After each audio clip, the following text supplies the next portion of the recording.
Hello बच्चों, let's read the question. Select the correct statements. हमें सही स्टेटमेंट्स बतानी हैं। पहली क्या है? Adaptive ability is inherited. दूसरी है adaptive ability has a genetic basis. तीसरा है fitness is the end result of the ability to adapt and get selected by the nature. So देखिए यहाँ पे ये जो तीनों स्टेटमेंट्स हैं, इनमें हमें एक चीज़ जो है, एक बात कॉमन मिल रही है। वो क्या है? अडेप्टेशन या अडेप्टिव एबिलिटी। सो यहाँ पे की कॉन्सेप्ट क्या हो जाएगा?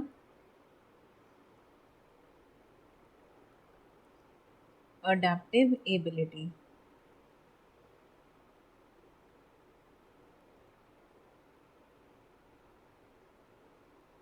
तो जब हम अडेप्टिव एबिलिटी की बात करते हैं तो इसके बारे में सबसे विस्तार में, सबसे प्रॉपरली किसने बात की थी? डार्विन ने बात की थी अपनी थ्योरी में। डार्विन ने अपनी थ्योरी में बात की थी, जिसको हम क्या कहते हैं? डार्विनिज्म। जिसके 2 पॉइंट्स थे, 2 पॉइंट्स या 2 मेन हाइलाइट्स थे। कौन कौन सा? पहला था नेचुरल सिलेक्शन,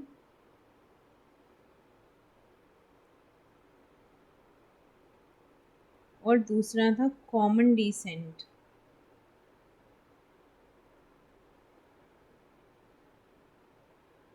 सो देखिए यहाँ पे नेचुरल सिलेक्शन की हम बात करेंगे।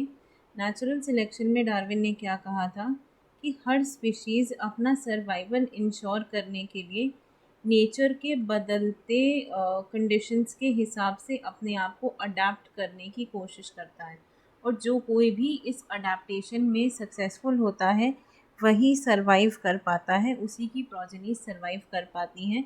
जो प्रोजेनीज में भी अडाप्टेशन होना ज़रूरी है। तो नेचुरल सिलेक्शन में स्पीशीज़ विच अडेप्ट और modify according to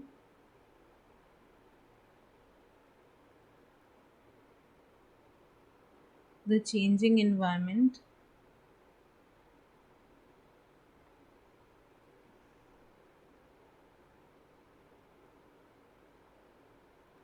and prove themselves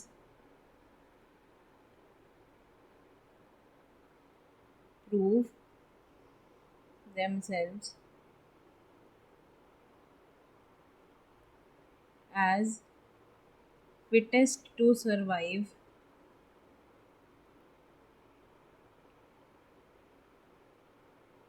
are selected by the nature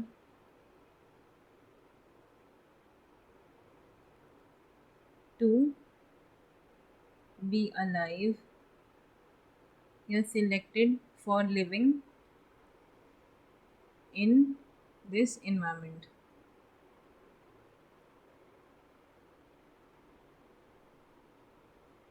और इसकी दूसरी शर्त क्या है कि ये जो अडेप्टेशंस और मॉडिफिकेशंस हैं, ये उनकी प्रोजेनीज में भी आने चाहिए, यानी कि दीज अडेप्टेशंस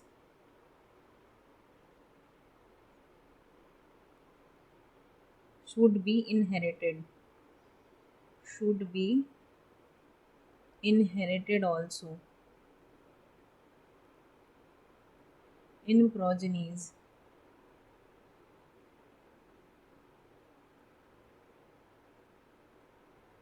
तो ये आपके कुछ बेसिक पॉइंट्स हैं।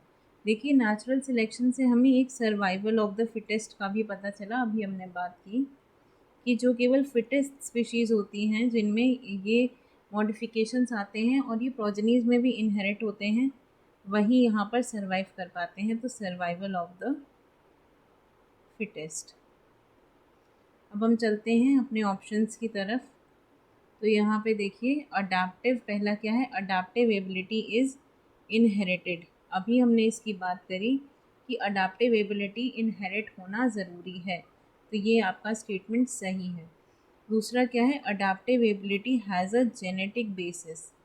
ये भी बात एकदम सही है, क्योंकि अगर वो इनहेरिट हो रही है, इसका मतलब उसका कुछ तो जेनेटिक बेसिस होगा ही। तो देखिए, एक तरीके से देखा जाए तो ये दोनों स्टेटमेंट्स एक ही बात कर रही हैं। ये दोनों ही स्टेटमेंट्स आपकी सही हैं। तीसरा क्या है? Fitness is the end result of ability to get selected by the nature, यहाँ पे क्या कह रहा है, get selected by the nature, यानी नेचुरल सिलेक्शन की बात कर रहा है। और हमने कहा सर्वाइवल ऑफ द फिटेस्ट, तो ये बात भी आपकी 100% सही है, तीनों ही स्टेटमेंट्स आपकी सही हैं। तो यहाँ पे आंसर क्या हो जाएगा, both 1, 2 and 3, all the options are absolutely correct. Adaptive ability is inherited also, it has genetic basis also, and fitness is the end result of this adaptive ability. So answer will be option A. I hope you understood it well. Best of luck.